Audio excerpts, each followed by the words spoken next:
আজকে বানাচ্ছে একদম ঘরোয়া স্বাদের বরবটি ভর্তা। সামান্য সময় আর স্বাদে ভরে যাবে ভাতের থালা। এই বরবটি ভর্তা দিয়ে এতটাই মজা যায়, না খেলে বুঝতে পারবেন না। চলুন দেখে নিই কত সহজে বরবটি ভর্তা বানানো যায়। আমি এখানে অল্প পানি দিয়ে বরবটিগুলো সিদ্ধ করে নিচ্ছি।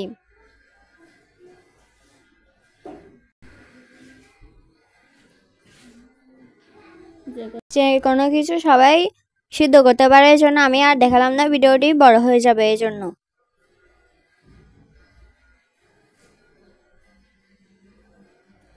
আমার বরবটি নরম ও সিদ্ধ হয়ে গিয়েছে, পানিও শুকিয়ে গিয়েছে। এবার আমি নিয়ে নিব। আমার ব্লেন্ডারে এটি হচ্ছে না, আমি এই জন্য পাটায় বেটে নিচ্ছি। আমার ব্লেন্ডারে পানি না দেওয়া ছাড়া ঘুরে না। আমি এটা আমার মতো বেটে নিয়েছি, আপনারা চাইলে এটাকে আরো একটু আস্তে আস্তে করে রাখতে পারেন।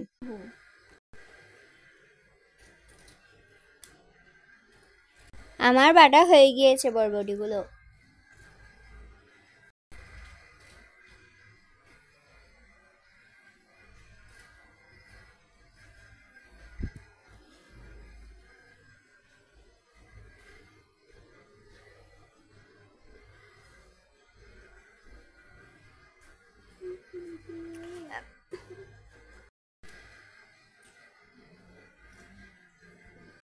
এবার আমি সামান্য পরিমাণ তেলে শুকনো মরিচগুলো ভেজে নিব।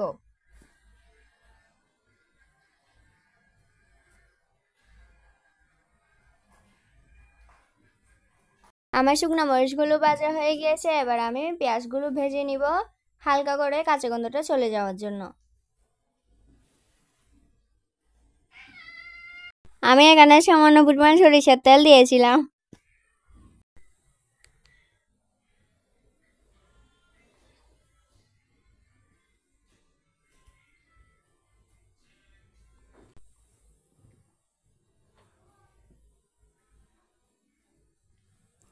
আমার পেঁয়াজ ভাজা হয়ে গেছে, এবার মূল রেসিপিতে চলে যাই।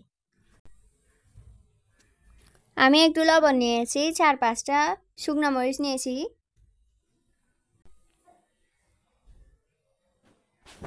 3-4টা রসুন। এটা আমি শুকনাগুলো একটু ভেজে নিয়েছিলাম। ভাজা পেঁয়াজগুলো নিয়েছি, তারপর কাঁচা পেঁয়াজ কুচি নিয়েছি, আমার কাছে ভালো লাগে এজন্য।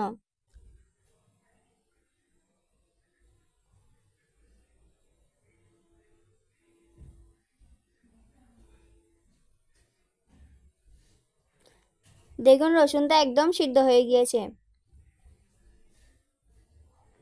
এবার আমি শুকনো মরিচগুলো কষলিয়ে নিব। লবণ দিয়ে আমি মরিচটা কষলিয়ে নিচ্ছি।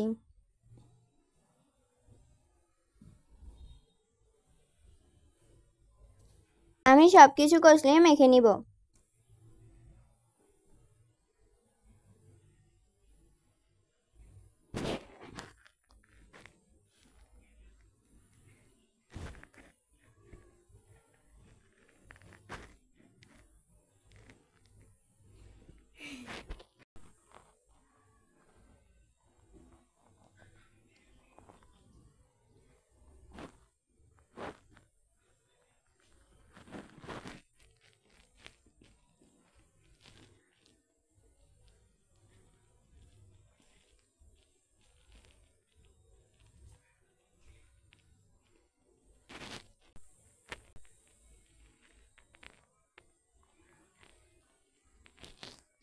এক চামচ সরিষার তেল দিয়ে ভালো করে মেখে নিব।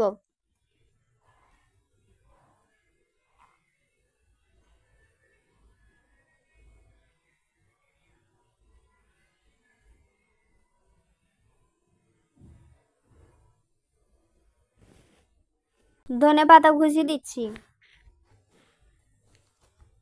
দিয়ে একটু মেখে নিচ্ছি।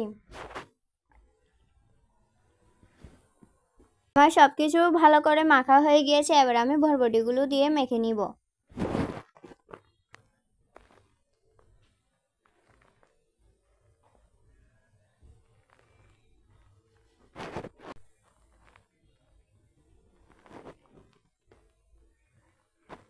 হয়ে গেল আমার বরবটি ভর্তা। আমি লোভ সামলাতে পারছি না, আর আমি খেয়ে ফেলছি তাড়াতাড়ি করে। আমি কাছে আর আমার ভাইকেও খাইয়ে দিচ্ছি। তো মজার হয়েছে, মুখে বলার মতো নয়।